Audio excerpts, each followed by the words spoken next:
የዛኛው ጎንደር አተገለጸም በጣም እኔም በፊት መናደድ ነበር የጠላ ሻጭ ልጅ ተብሎ ሰው ሲሰደብ ልጆች ይናደዳሉ ኩራት መሆኑን ስለማያውቁት ያን ጠላ ግን የሱመታ ድርስ ስትባል ታደርሰዋለች አታደርሰው ግን ያን ፈንቅ ያስተካክየዋል ምን ነው ወደ ስራ ባልገቦበት ያሉበት ቀን አለ የለም እየተነከርኩ ነው ሄድኩ እንደው የጎንደር ወጣቶችንና የባጃጅ ሹፌሮች በሙሉ ቤቴ እንዲተዋወቅ ላደረጉት አስተዋጽኦ በሙሉ ምንም ላረግላችሁ ስለማልችል አመሰግናለሁና ያው እንግዲህ እኛም እናንተን ደግሰን እየጠበቅን ነው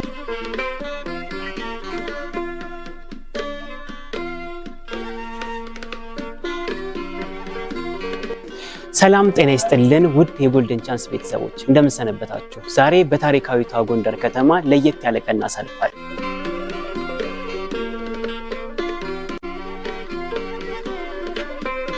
ዛሬ እነዚህ ጥንታዊ ቤቶችን ከኪነ ጥበብና ከታሪክ አንፃር እንቃኛቸዋለን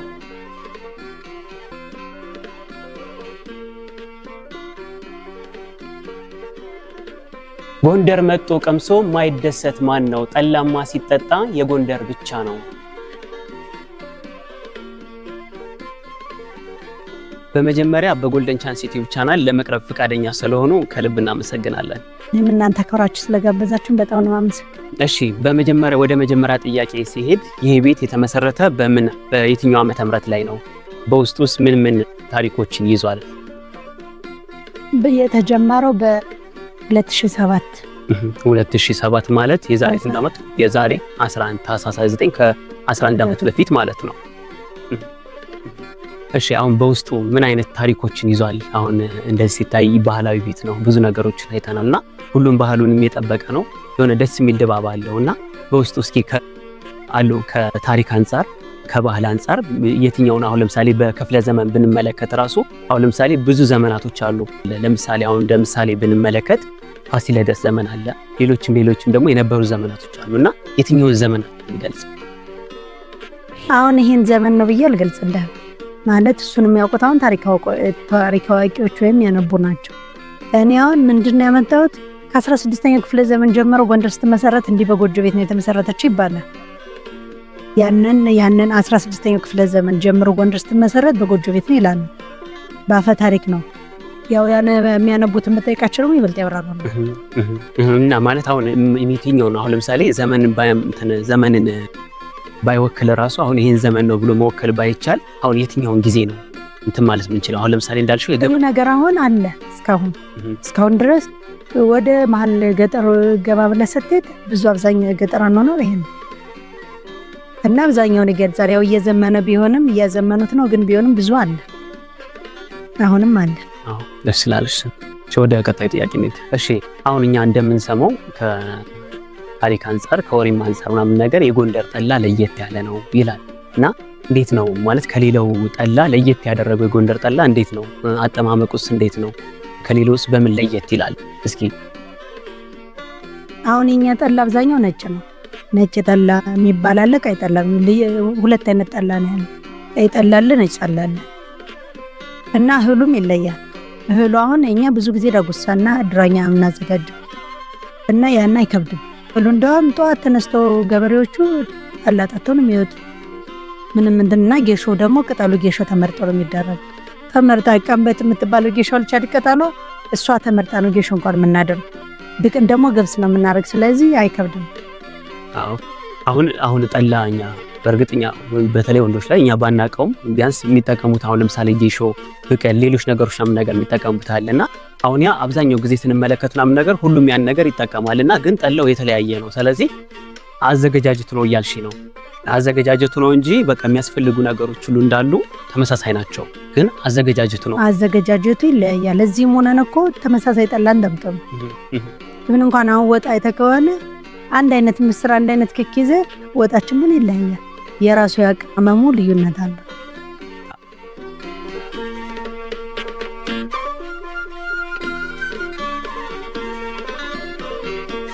እንዳየሁት አሁን እዚህ ባለበት ደረጃ ላይ የቤታውን ብዙ ታሪካዊ ነገሮች አሉ ከእጅ ማስታጠብ ጀምሮ ከቃዎች ጀምሮ ከመጠጫው በቀንድ ዋንጫ ከሚሰራው ዋንጫ ጀምሮ በቀንድ ከሚሰራው ዋንጫ ጀምሮ ያው ብዙ ነገሮች አሉ የተሰሩ ማለት ነውና አሁን የዛሬ 11 ዓመት ደግሞ ይሄ ቤት ምን ይመስል ነበር ምንድነው ይዞ የቆየው?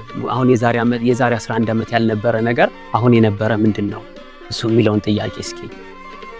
አሁን እዛ ያለን በትክክል ጎጆ ተሰርቶ ምናምን የነበረ ታሪኩን የጠበቀ ነበር። ብዙ እቃዎች እንደውም እዚህ የሉም ስለተቀምጠው ነው ያለ። አሁን ይሄ ያለንበት ጊዜያዊ ቦታ ነው። በፈረሰብን ትክ ተሰጥቶን እስክንሰራ ድረስ ነው እንጂ አሁን ይሄ ትክክለኛ ቦታ ሆኖ አይደለም። አብዛኞቹ እቃ ቢጠፉ እንትን ይላሉ የሚባሉትን እቃዎች ስቶር አስቀምጠናቸዋል እና የዛኔ መጣ ደግሞ ተቀርጽና ልዩነትን። አረ ችግር የለም እሱ ችግር የለም። አዎ ባይ በቃ እንደዚህ አሁን የሆነ ነገር ሲጨመርበት ደግሞ ምን ያክል ቤቱ ሊያምርና ሊስብ እንደሚችል ማለት ነው ምንም መገመት ይከብዳልና አሁን ጭራሽ እንደዚህ ያሉ እቃዎች ምናምን ነገር ተጨማሪዎች የተሻለ ቦታ ጋር ምናምን ነገር ሲሆኑ ደግሞ እነሱ በቃ የሆነ አሪፍ የሆነ ነገር ይኖራል ብዬ አስባለሁኝና ቤቱ እንደራሴ በጣም ወድጄዋለሁ። አሪፍ ነው።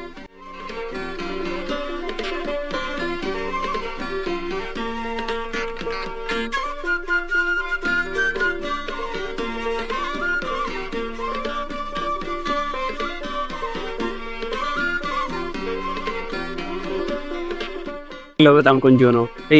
አሁን ይሄ ጠላ ምንድነው የሚባለው? ጥሩ ጠላ ማለት ጥሩ ጠላ ስሙ ነው ወይስ? ይሄ ጥሩ ጠላ ነው። ኮረፌ ደግሞ አለ። ኮረፌ ማለት አሁን ኮረፌ የሚባለው ጠላና ልዩነቱ ምንድነው? ከኮረፌ ጠላና ያነ በወንጥፍት ነው የሚደቀደቅ፣ በወፍራሙ ነው ደግሞ ገብስ ብቻ ነው የሚበዛው ብቅል ነው እንጂ ጌሾ አይደለም። ጌሾ እንዳይለውጥና ጌሾ የማቆየት እንትን አለ። እንዲያቆየው ብቻ ትንሽ ነው ዝም ብለን ብትል የምናወቅበት። እስኪ ማለት አሁን ከዚህ ጠላ ውጭ ሌላ ለደንበኛ የሚያቀርቡት ምን ማለት ብርዛለ? አሁን ጠጅ ጠጅም አለ፣ ፍርንድስ አለ። እንደገና ከዚህ ቤት የታሸገ ነገር ስለማይገባ ተልዋ ጭልቅ አለ፣ ሱፍ ጭልቅ አለ፣ ኑግ ጭልቅ አለ፣ ብርዝ አለ። የማግርዝ ካልኮል ነፃ ለሆነ አይ ደስ ይላል። አሁን ለምሳሌ እንትንም ፍርንዱስ ምናምን ፍርንዱስ ጠላ ምናምን ሲሉ ሰምቻለሁ ነው። ምንድነው ያ ጠላ? ጠላውን በማርና ሸዋል በንጹህ ማር ያ እንደውም ምን ይደረግ ነበር? ትልልቅ ሰዎች ጌታውን በጋን ይደረግና ይታሸጋል። ታሽጎ 3 ቀን ይቆያል። ከጠጅ ይበልጣል። ያን አሁን ቁርጥ በልተው ምናምን ሆድ እንዳይነፋ የሆነ እንትን እንዳይኖረው እሱን ስትጠጣበት በቃ ብትምናን ያለ። ምን አሁን ለምሳሌ ምን ያክል ጊዜ ይፈጃል? አሁን ጠላ ለማዘጋጀት ለማቅረብ እዚህ ነው የሚዘጋጀው። አሁን ለማዘጋጀት ምን ያክል ቀን ይፈጃል? እንደየጠላው አይነት ይለያያል። አሁን ለምሳሌ ይሄ ጠላ የምን ያክል ጊዜ ጠላ? አሁን 2 ሳምንት ነው የቆየው። 2 ሳምንት እስከ 6 ወር ምናምን ደግሞ የምናቆየው ጠላ አለ። ያ ነጭ ጠላ አሁን ረጅም ጊዜ ይፈልጋል። ረጅም ጊዜ ተደፍድፎ ይቆያል። ታሽጎ አየር እንደገባበት ነው እስከ 6 ወር ምናምን። ኦኬ አሁን ይሄ ነጭ ጠላ ለ6 ወር ያክል ይቆያል። ግን ለ6 ወር ሲቆይ እንዴት ነው ማለት አሁን አመቱ ሙሉ የመኖር እድል አለው ወይስ ደግሞ በእንትን ሆኖ ጋን ቀዝቃዛ ነው በተፈጥሮ እና በእንትን መርገዋለ ተመርጎ ማለት ነው። ይከደንና ክዳኑ አየር እንዳያስገባ ተደረገ ተመርጎ ቀዝቃዛ ቦታ ነው።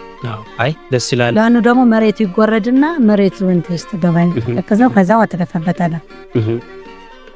አይ ደስ ይላል። ባህላችን ፊል ከዚህ ባህሉ በጣም የእውነት በጣም ደስ የሚል በጣም እንትን የሚለው በጣም ደስ የሚል ድባብም አለው። በአጠቃላይ እንዳጠቃላይ ነገር የጎንደር ሰው ባህል። እሺ አንተ አሁን በጠጣበት እኔ መጠጣት አልፈልግም ስለማልፈልግ አሁን አንተ ቤት ብትጠራ ዋንጫዬ ቤት አለ። ዋንጫ ቤት አይታል ተሰዝነ ለአንተው ዋንጫ ቤት ተሰርቶን የራስክን ዋንጫ ምዘምቴ ደሞ አንተ አይደለም የምትወስደው አሽከር ታስከትላለህ። ልጅ ፈልገህ ሴት ደግሞ በብርሌ ነው የምትጠጣ። ባገታም ብርሌ ለሴቷ ደግሞ ብርሌ ቤት ተሰፍቶላት በብርሌ ቤት ተይዞ ይከድና እዛ ከነሱ ውሃ ተቀብለ ከባለ ድግሶቹ አጥቦ ያቀርብልሃል። በራስ ፍጠጣና አጥቦ እንደገና ይዘን የምትሄድ ብዙ ጊዜ አሁን እንደዚህ ነው። አንዱ ባንዱ አይጠጣ። አይ በጣም የተለየና ያው የሚገርም ጠንቃቃ ስለሆነ ነው ጉረኛ ምናምን የሚሉን ለዛ አይነስ። ጎንደሬ ኩሩ ነው ይባላል። ጠንቃቃ ነው ለምንም ነገር ለንግግርን ብዙ ጊዜ ውስጥ ተናገር እንፍ ያለ ንግግር አይወድም። አይ እንትን አሁን ለምሳሌ እንትን የሚባለው አሁን ለምሳሌ በኩራት ብንመለከት አሁን ኩራት በጣም ደስ የሚል ነገር ነው።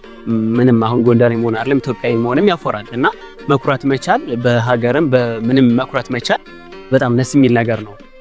በእንትንና የምንቃወመው ነገር አይደለም እና ያው ባህሎችና ነገር አንዳንድ ነገሮች ሰምቻለሁኝ አይቻለሁኝ እና ነገሮች ሰራን ዶሮ ተሰርቶ አሁን አንተ እንግዳ ነህ ብትመጣ የቤቱ አባወራ ካልመጣ ዶሮ አይከፈትም፣ ሽሮን ትበላለህ። እሱ ከመጣ በኋላ ነው ዶሮ እንኳን የሚከፈተው። አልመጣ ይበላሻል እንጂ አይበላም ማለት ኦኬ። አዎ ይሄን በርግጥ እኛ ቤተሰብ ጋር ባሉን አውቃለሁና አባታችን ድሮ ካልመጣ ዶሮ እንትን ወጥ ተጨልፎ አይሰጠንም ነበርና እንጠብቅ ነበር። እና ሴት ልጅ እንደዚህ ቀደ እንዴ የወጥ ራስ እየበላሽ ተብሎ ይሰደባል። ስድብም ነው ዶሮ የወጥ ራስ እንትን ፍልክነስ። አይ በጣም ደስ የሚደንቅ ታሪክ ነው በእውነት። አዎ በጣም ከባድ ነው። እኛ ባህል ይከብዳልም፣ ግን አንተንም ጠንቀቅ ያደርጋል በብዙ መንገድ።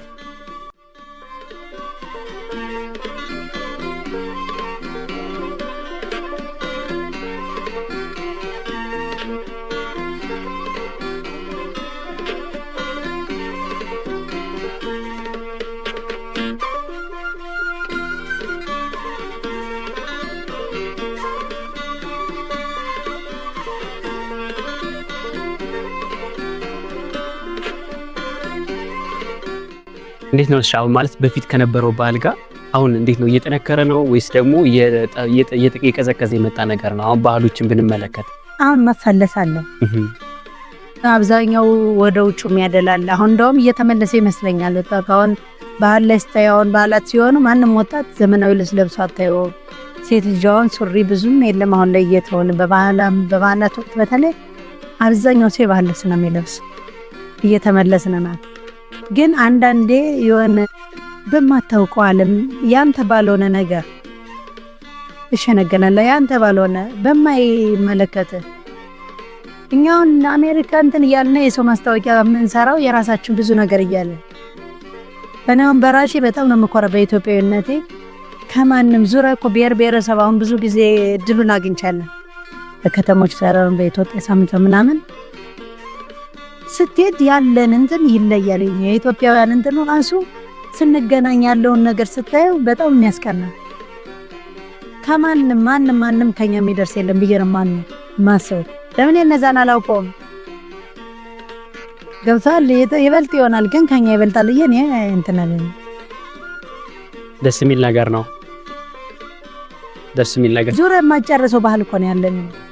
አዎ ሃይ እኔ እንኳን በዚህ 2-3 ቀን ውስጥ ያዩዋቸው የሰሟቸው ምናምን ነገር ራስ ብዙ የሚደንቁ ነገሮች ሰምቻለሁ። ከቅርጽም አንፃር አሁን ለምሳሌ ፋሲል ግንብን ብንመለከት፣ ሌሎች ቦታዎች ምናምን ነገር ብንመለከት ያው በጣም ደስ የሚሉ ቦታዎች አሉ። አብዛኞች ታሪክን የተመረኮዙ ናቸው። የተሰሩ በእጅ ነው። በቴክኖሎጂ አሁን በመጣው መንገድ ምናምን ነገርም አይደለም። አብዛኛው የተቀረጹ ናቸው። የአባቶቻችን የልፋት ውጤት ናቸውና እነሱ ነገሮች በጣም ደስ የሚሉ ነገሮች አሉ። ከዛ ባለፈ ደግሞ ስንመለከት አሁን ለምሳሌ እዚህ ጋር የምንጠቀምባቸው ነገሮች አሁን ወደዚህ ቤት ስንመለስ ደግሞ የምንጠቀምባቸው ነገሮች ከዚህ ከዋንጫ ጀምሮ አሁን ላይ ዋንጫ ብዙም የተለመደ አይደለም። ወጣ ብንል ወደ ከተማ ምናምን ነገር ብንሄድ ሌሎች በዘመናዊ ነገሮች ተተክተዋልና እዚህ ቦታ ይሄን በማግኘታቸው ራሱ ታሪክ ከማስተዋወቅም በላይ ታሪክን መስራት ነውና ይሄ ነገር በጣም ደስ ብሎኛል። አሁን እዚህ እንደዚህ በሳህን ብቻ መብላት አትችልም። በሳህን በእንትን ነው። አዎ ግን አልቀመስኩትም በነገራችን። አሁን ትቀርሰዋለህ። በሞሰብ ነው የሚፈላው ባንድ ላይ የእንትና ነው የለም ደህና ልክ ብለው ደመት ነው እያል። አዎ ደስ ይላል። እንትና ያምራል። አዎ አይ አቀራረቡ እያየሁት ነበረ። ለእንግዶች የሚቀርብላቸው መንገር ምናምን ነገር እና እሱ በጣም ደስ የሚል ነገር ነው።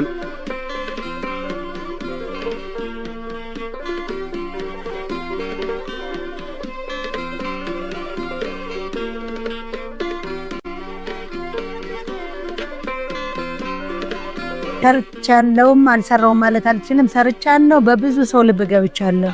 በተለያዩ ሀገራት አሁን ብዙ ሰው አለኝ እየዞርኩ ብዙ እንትን የሚገርመኝ አሁን ሲሄድ ወደ ሌላ ሀገር የእውነቴን ነው የምነግርህ ካይንችኝ ነው የሚመጣብኝን በኋላ መሸከፍ ማንሳት መጣሉ ትዝ አይለኝ። እሳር ሁሉ ጭኜ ሄጄ ጎጆ ሰርቼ ነው መጋብ በሰው ልብ ይቀርቻለሁ የሚለውን ሰርቻለሁ። እንደሰራሁትም እድሜ ለከተማ አስተዳደሩ አምባሳደር አድርጎኛል። የባህል አምባሳደር አድርጎኛል። የጎንደር ከተማ በደንብ ተደግሶ ካባውሉ ተሸልሜያለሁ። በድግስ በደንብ ፋሲል ግንብ ላይ ተደግሶ ነው የተሸለሙልኝ። ትልልቅ እንግዶች ተጠርተው ክልሉ ድንቅ ምድር ጎንደር የተዘጋጀ ጊዜ መጀመሪያ እንትን ነው ተሸላሚ ነኝ የዛና እና እድለኛ ነኝ። ጎንደር ዩኒቨርሲቲን ሰጥቶኛል። እውቅና ሰጥቶኛል። ብዙ እንደ ዩኒቨርሲቲ ምን እድለኛ ነኝ እኔ በብዙ መንገድ እድለኛ ነኝ። ፌደራልም ሰጥቶኛል። ይህንን ማግኘት ቀላል አይደለም። ለምን በሰው ልብ ስለገባው ይመስለኛል። እና እኔ ኩሽና ለኩሽና መዞሬን በጣም ወድጄዋለሁ። ያው ስራ በቦታው ላይ ሲሆን በጣም ደስ ይላል ደሞና እኔም አሁን ራሱ ላስበው የምችለው ይሄን ካየው በኋላ እኔ ቢኖረኝ እድሉን ባገኝ እኔም ወደዚህ ስራ በመጣ በጣም ብትገባ ቀላል ስራ አይደለም። የእውነቴን ነው የምነግርህ። ግን ጠንካራ አይምሮ ጠንካራ ልብ ይፈልጋል። እንዲሰብርም ይሞክራል። በዛ ላይ ደግሞ ስራው በጣም አስጨናቂ ነው፣ እንድታውቀው ይገባል። አሁን አንዳንድ ሰው ሳያውቀው ይገባል። ብቻ እኔ ስለሰራው ብቻ ዝም ብለህ የምትገባበት አይደለም። ሰው መማር አለብህ። ነውር የለውም። ዝቅ ብለህ መማሩ ምንም ነውር የለውም። ማወቅ ነውር የለውም። አውቀህ ብትገባ ስራው አዋጭ ነው። የእውነት ነው የምነግርህ፣ አዋጭ ነው። ግን ጠንካራ ይፈልጋል። ገብተህ የምትወጣበት አይደለም። ሙያዎችን ጠንቅቀህ ማወቅ አለብህ። እና አሁን እኔ የሚገርመኝ ቂጣውን ስጋግር ብዙ በዝቶብኝ ሰራተኛ ከደከመኝ ባለቤቴ አግዘኛል። ይሄ ልጅ አሁን አብሮኝ ያደገ እሱ ራሱ ገብቶ ይጋግርልኛል። ሽሮ ሳዘጋጅ ምናምን እየገቡ በማል ገብቷል ያግዙናል። ስራው ከባድ ስለሆነ አንተ ደግሞ አውቀው ብትገባበት በጣም ደስ የሚል ነገር ነው። ከዚህ በፊት ይሄን ቦታ ከመመስረቱ በፊት የእርሱ ስራ ምን ነበረ? ዘመናዊ ሸፈን ላንድ ማርክ እያለሁ ናይሌ የሆነ ሰርቻለሁ። ዳሽን ቢራ ሰርቻለሁ። አዲስ አበባ ሂጄ ደግሞ እንዳልኩ ፋይፍ ዞን ሰርቻለሁ። ሸመንደፈር የሚል ደግሞ ነበረ ስቴዲየም አካባቢ እዛም ሰርቻለሁ አዲስ አበባ። ግን ስታየው ይሄ ነው የሚስበኝ ነው። አው ከዘመናዊ ሼፍነት ወጥቶ ወደዚህ ስራ መመለስ ማለት ያው በጣም ትልቅ ውሳኔ፣ ትልቅ ጥንካሬ ይጠይቃልና ፈተናው ከባድ ነው። ግን ትፈተናለህ፣ ግን ትወጣዋለህ። እስኪ አሁን የተቻው ለምሳሌ በተለምዶ ምናምን ነገር አሁን ጠላ መሸጥ ምናምን ነገር ትንሽ አንዳንድ ማህበረሰቡ ድሮ ያሰድብ ነበርውና ግን ያን ፈንቅያ አስተካክየዋል ማለት። ስለዚህ ብዙ ተቃውሞ ደርሶበት ነበር ማለት እንዴ። ስትወጣ ራሱ ያለው ስድብ ብዙ ነገር አለ ማለት አለማወቃቸው ነው። እነዛም እኮ ብለው አለምሰል አለማወቃቸው ነው። እኔ አሁን በፊት ምናደደ ነበር የጠላ ሻጭ ልጅ ተብሎ ሰው ሲሰደብ ልጆች ይናደዳሉ፣ ኩራት መሆኑ ስለማያውቁት። ያንተና ግን የሽመታ ድርስ ስትባል ታደርሰዋለች አታደርሰው። ሚኒስተር ብትሆነ ያንተና አታደርሰው። ገብቷል። እኔ እንደዛ ቢለኝ እናት መጀመሪያ ጠላ ታድርስ ነው የምልህ። ለምን ይሄ ፈታኝ ሙያ ነው፣ ዝም ብሎ የሚገኝ ሙያ አይደለም። እኔም ኮርቼ ነው ስራሽ ምንድን ነው ሲል ጠላ ሻጭ ምን ነው። ብዙ ሰው እንዴት ጠላንቺ ሸጥሽ ይላል። ምንም ነውር የለውም። አንደኛ እየኖርኩበት ነው፣ ራሴን አስተዳደረኝ፣ ልጆችን እያሳደኩበት ነው፣ ብዙ ሰውም እየረዳውበት ነው። አሁን ወደዚህ ስራ ከገቡ በኋላ ማለት በደረሰቦት ተጽዕኖ ወይም ደግሞ ተቃውሞም ሊሆን ይችላልና ምን ነው ወደዚህ ስራ ባልገቡበት ያሉበት ቀን አለ? የለም፣ እየጠነከርኩ ነው ሄድኩ። እንደውም ለምን እነዛን ሰዎች ተሽዬ ማሳየት ፈልግ ነበር እና ስጀምረው ከባድነቱ ምንድነው? ስራው ከባድ ነው። አንደኛ አዚ ምደቁ ራሴ ነኝ፣ ደሮን ተራ ራሴ ነኝ፣ ጠላ ማደርስ ራሴ ነኝ። ለምን እንደጀማሪ እንደመጀመሪያው ሁሉ ከባድ ነው። በኋላ ግን መስመር ሲይዝ ግን የሚሰራው ብዙ ሰው አለ። አሁን በጣም ብዙ ሴቶች አሉ በእኔ ስር ነው የሚሰሩ፣ ቤታቸው ነው። በዛ በጣም ነው የምኮራው። ለምን ያቺ ሴት ተባሉ አይደለም አሁን የምትጠይቅ ቢያንስ ወጣ እንደዚህ እንትን ባትልም ቤቷ ሆነ ቤትም ቤቱና ግን የገቢ ምንጭ አላት የራሱ እና ብዙ እናቶች አሉ በስሬው ነው የሚሰሩ። አዎ አይ በጣም ደስ የሚል ነው። ጣለው ራሱ በጣም ኃይለኛ ነው መሰላ ነው ወይስ ጠጥቼ ስለማላውቂውን አላውቅም። ቪና አዲስ ነው ቪና። አዎ አይ ደስ ይላል። መልሶኛል ወደ ኋላ ከአመታት በፊት አውቃለሁ። ያው በቅርብ ባላቆም እንጠላ ከአመታት በፊት ምናምን ነገር አውቃለሁኝና ያው ወደዛ ሰልተም አይ ረጅም አመት የነጠላ ከቀመስኩ ከ7 ከ8 አመት በላይ ብሎኛልና ብዙ ጊዜ ሲሆን ደግሞ ከባድ ነው። አዎ አዎ አዎ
እሺ ወደ ቀጣዩ ጥያቄ ሲሄድ ይህ ቤት ሲመሰረት ያው ከ11 ዓመት በፊት የጎንደር ገጽታ ምን ይመስል ነበር?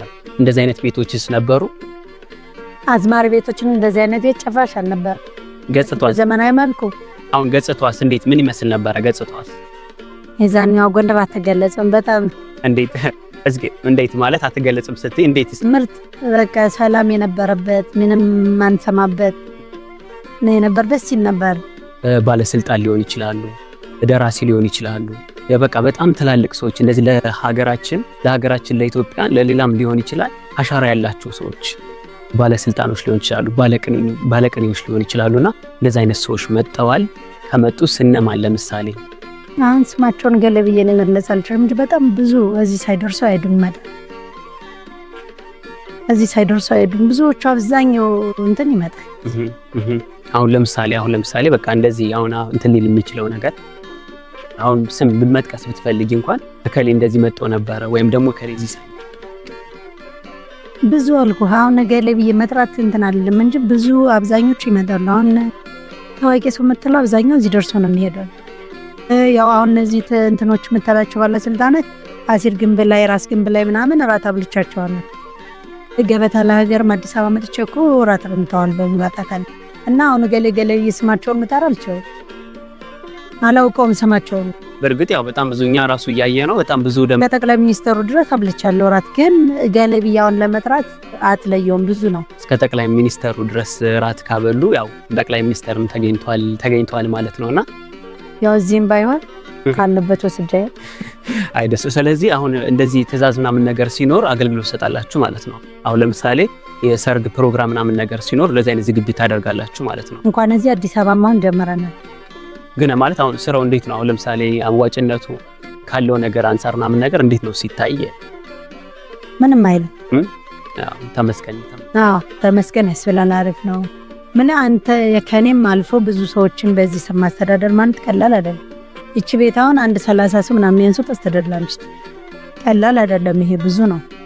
ለወደፊት ደግሞ ያው እንግዲህ የተሻለ ቤት ዘር ቀለም ብሄር ምናምን ሳይለይ ትልቅ ቤት መክፈት ፈልጋለሁ። ያለየ ማለት ነው።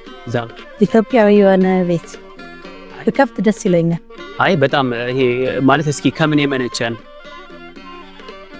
አሁን ይሄ አሁን ባህላዊ ቤት ምናምን ከመሬት ተነስቶ የሚታሰብ ነገር አይደለምና ምናልባት ያው ከድሮ ጀምሮ የሆነ እንደዚህ ብሰራ ምናምን ተብሎ የሚታሰብ ሊሆን ይችላል። የሆነ ሰው የሆነ ስራ ለመስራት የሚያስበው ነገር ሊሆን ይችላልና የርሶ ከምን የመነጨ ነው ማለት አሁን እንደዚህ አይነት ሰዎች የምትሰማው ነገር አለ። አባቴ ማርበኛ ናቸው፣ አያቴ ማርበኛ ናቸው። ከነሱ የምትሰማው ነገር አገር እንድትወድ የሚያደርግ ኢትዮጵያዊነትን እንድትወድ የሚያደርግ ነገር ነው የምትሰላል። እኔ አሁን አማራ ጎንደር ምናምን የሚለውን ብዙም እንትን የሚሉት ነገር አይመቸኝ። ለምን እኛ ስናድግ እየሰማን ያደግነው ኢትዮጵያ የሚለውን ነው። ስለዚህ ያን ስትሰማ እየሰማ ስታድግ ደግሞ ኢትዮጵያ በመግለጻት የሚል እንትን ያድርባል ውስጥ ያ ነው። ከዛ የመጣ ነው፣ ከቤተሰብ የተወረሰ ነው ሁሉም ነገር። ምናውን ስተዛ ላይ አሁን እንትን የጉጂ እንትን አለች የወላይታም ከውስጥ ብዙ ቃ የተለያዩ ቢሮዎች ቃ እያሰባሰብኩ ነው። በአንድ ላይ አድርጌ የሆነ ትልቅ ሙዚየም መክፈት ፈልጋል። ደስ የሚል ነገር ነው። አይ በቃዎች እንኳን ምንም እንትን የለኝምና በጣም ብዙ ደስ የሚሉ ነገሮች ነው እየተመለከትኩ ያለሁትና የሆነ ሰላም አለው ቤቱም አየሩም እንደዚህ ሲታይ የጠላው ሽታ አጠቃላይ እንደዚህ ሲታይ ምናምን ነገር የሆነ ደስ የሚል ነገር አለውና ወጣቱም ራሱ ፍንግጥ ያለ እንትን አያሳይም። እዚህ የፍኒገር ማውጭ ላይ ሲደባደብ መተህ እዚህ ሲመጣ ሰላም አለ። ኢቭን አንተውን ተናደ ብትቆጣ እንኳን እዚህ ላይ ምንም ልታደርጋት ሰነ ቢያንስ ባህሉ ገብቶታል ይመስለኛል። ወጣቱ አሁን ማንነቱም እያወቀ ነው። ብዙ ሰው ተመልሷል ወደዚያው። እኔ ከጀመርኩ በኋላ እንኳን በጣም ብዙ ቤቶች ተከፍተዋል። የሚገርም እልፍኝ አትጠገብዬ መጀመሪያ ነው የጀመርኩ። አሁን እልፍኝ ከተማ ሁሉ እልፍኝ ነው። ይሄም ራሱ ትልቅ ተጽዕኖ ፈጣሪነትን ነው የሚያሳይ። አዎ ግን አሁን እልፍኝ የሚለው እልፍኝ አትጠገብ ማለት እስኪ ቃል እንዴት እንደዛ ልትይ ይቻልሽ ማለት አትጠገብ ያለው ዝም ብለው ወጣቶች ተሰብስበው ነው እቺን ቤት አትጠገብናት ሲያደርገን ያጼ ቴዎድሮስ እናት አትጠገብ ነው መሰማይ ነበር። በሷ ስንም ሰየሟት። እልፊ ማለት ግን መመገቢያ አዳራሽ ነው። መመገቢያ ማለት ነው። ያው ምግብ ቤት እንለዋለን ነው። መመገቢያ እንደማለት ነው። አዳራሽ እንደማለት ነው። እልፍኛል ነው። በአጋጣሚ ግን የሚወደድ ስሟ ነው። አይ በጣም ደስ ይላል። ላይ እንዲሁ ራሱ ተግባቢነቱ እንግዳን የሚቀበሉበት መንገድ የሆነ በጣም ደስ የሚል ነገር አለ ያየው ነበርና እሱም ደስ ይል ነገር አለ። ቤቱም የሚወደር ነገር ነው። ስንገባም ሁሉም ሰላም አለው ምናምን ነገርና ከዛ ባለፈ ያው እልፍኝ አትጠገብ የሚለው እኔ እንደውም የሶስም መስሎኝ ነበር አትጠገብና እልፍኝ የሚለው ተጨምሮበት መስሎኝ ነበርና ያው ደስ የሚል ስያሜ ነው።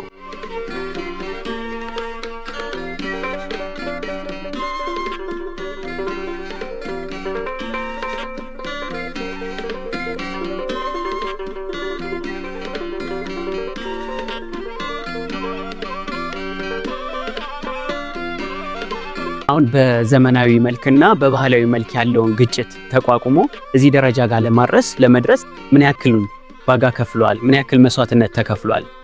መጀመሪያ የነበረው ነገርስ እንዴት ነው? ዋጋ ከተከፈለበት በኋላ ያለው ነገርስ እንዴት ነው የሚለው ነው። እስኪ አሁን መጀመሪያ ላይ ስትጀምር እንደማንኛውም እንትን ይከብዳል። አጀማመሩ ከቤተሰብ ጀምሮ ተጽዕኖ ነበረው። እንዴት ጠላ መጥመቅ እንዴት ታስቢያለሽ? እኛ አስተምረን ምናምን ያው ተጽዕኖ አለው። ከቤተሰቦች ጀምሮ በጣም ነበር እንትን ያለው። ለብዙ ጊዜ ሁሉ አኮፈውኛል እንትን አላሉ። ግን ትታገላለህ። የሆነ የምትወደው ነገር ሲሆን መጠን ትታገላለህ። እንደገና ዘመናዊውም ጋራ ብዙ እንትን ስለሆነ እኔ ዘመናዊነትንም እኮ እንትን አለልም እደግፋለሁ። መዘመን ነው አለብን።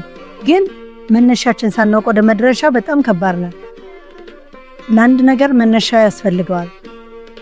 መነሻ ልጅ ራሱ ነገር ሲጠይቅ እኔ ማን ነኝ ቢልን ለማንነቱ መልስ የምትሰጥበት ነው እንጂ ዘመናዊነት ግድ ነው። መዘመን ግዴታችን ነው። መለወጥ እንደማንኛውም ማደግ አለባት ሀገራችን ነው ማደግ አለባት። ግን መነሻችን ማወቅ አለብን ነው እኔ እንትን እንጂ ማደጉን ዘመናዊነት በጣም ደጋፊ ነኝ እንደውም ነው። ለና አቻችለ ስትሄድ ብዙም ከጽኖ እንትን አይልም አይሰማም። አሁን ስለዚህ ዘመናዊነት እንዳለ የሚደገፍ ሐሳብ ሆኖ ግን የመጣንበትን ነገር መርሳት የለብንም። ያለፍንበትን ታሪክ ያሳለፍነውን ህይወት እሱ መርሳት የለብንም ነው መልእክቱና ያው በጣም ደስ የሚል መልእክት ነው። እንደዚህ አይነት ቤቶች ውስጥ ላይ በጎንደር ታሪክ ለዚህ በምንሰማው ታሪክ ላይ አሁን የስምምነቶች ሽምግልና ሊሆን ይችላልና እንደዚህ አይነት ነገሮች የሚደረጉባቸው ቦታዎች ናቸው ይባላል። እውነት ነው?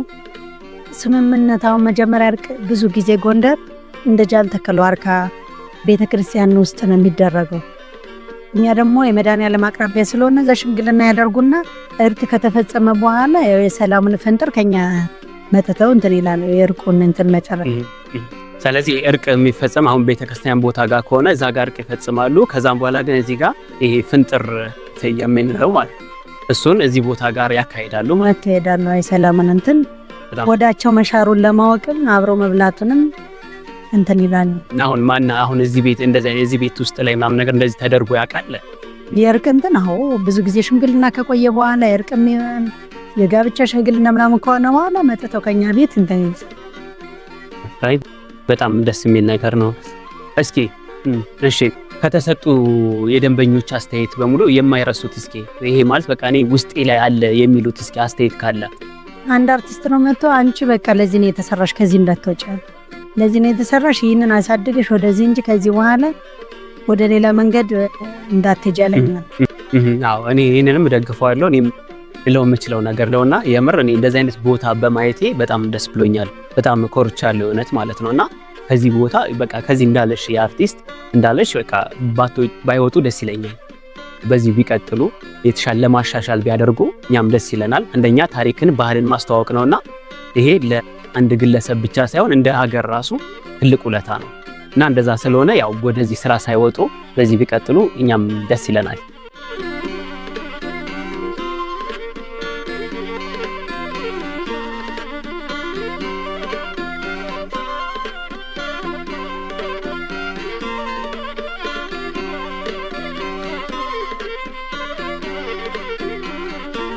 በመጨረሻ ምስኪን ለጎልደን ቻንስ ዩቲዩብ ቻናል ማስተላለፍ የሚፈልጉት መልእክት እንዲሁም ለባህል ወዳጆች፣ ለታሪክ አዋቂዎች ለነሱ ማስተላለፍ የሚፈልጉት መልእክት ካለ መጪው ጥምቀት በዓል ነው። ለነሱ የጥሪ መልእክት ማቅረብ የሚፈልጉት ነገር ካለ እስኪ እድሉን ልስጥዎት። እንግዲህ ሀገራችን አሳምረን አጽድተን አስተካክለን እየጠበቅናችሁ ነውና የሚወራው ነገር ሁሉ ውሸት ነው ኑና ያው እንግዲህ እኛም እናንተን ደግሰን እየጠበቅን ነው። ድግሳችን እንድትልኝ ነው። ዋው ይሄ የጥሪ መልእክት እንግዲህ ለነሱ ብቻ አይደለም ለኛም ጭምር ነው። ያው እንዳሉት እንደሚወራው አይደለም፣ ሀገሩ ሰላም ነው። እሺ ቆይታችን በጣም ደስ የሚል ቆይታ ነበረ። እስካሁን ለነበረን የጭውውት ጊዜ በጣም ከልብ እናመሰግናለን። እሺ በመጨረሻ እስኪ ማመስገን የሚፈልጉት ነገር ካለ ወጣቱንም ሊሆን ይችላል። የጎንደር ወጣቶችንና የባጃጅ ሹፌሮች በሙሉ ቤቴ እንዲተዋወቅ ላደረጉት አስተዋጽኦ በሙሉ ምንም ላደርግላቸው ስለማልችል አመሰግናለሁ። በጣም በብዙ መንገድ ረድተውኛል። አሁንም ሰው እያመጡ እነሱ ናቸው እንድሰራ የሚያደርጉ እንደታን ማመስገን ደስ ይላል። አብራችሁ ከጎኗ ስለነበራችሁ እኛም ከልብ እናመሰግናለን። ይህ ቤት እንዲቆይ ይህ ታሪክ እንዲቆይ ስለረዳችሁን ስላገዛችሁን ከልብ እናመሰግናለን።